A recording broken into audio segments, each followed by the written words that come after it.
নমস্কার,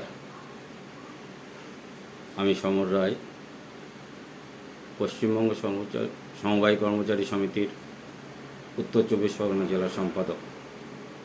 আমি আমার রাজ্যের সমস্ত কর্মচারী কর্মী সাথী বন্ধুদের উদ্দেশ্যে একটি বার্তা দিতে চাই।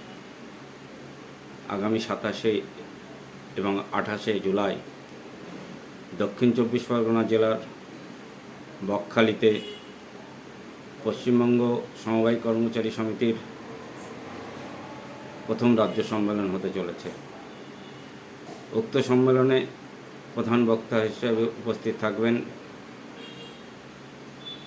সারা ভারত সমবায় কর্মচারী ইউনিয়নের সম্পাদক মাননীয় শ্রী দিগম্বর নায়েক মহাশয়, এবং নামখানার লালপুরে প্রকাশ্য সমাবেশে প্রধান বক্তা হিসাবে উপস্থিত থাকবেন মাননীয় পশ্চিমবঙ্গ সরকারের সুন্দরবন উন্নয়ন মন্ত্রী শ্রী বঙ্কিম হাজরা মহাশয়।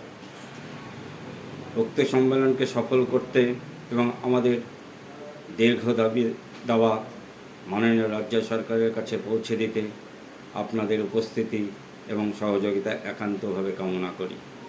আসুন আমরা হাতে হাত মিলিয়ে, কাঁধে কাঁধ মিলিয়ে প্রতিজ্ঞা করি আমরা এই সম্মেলন সফল করবই। ধন্যবাদ।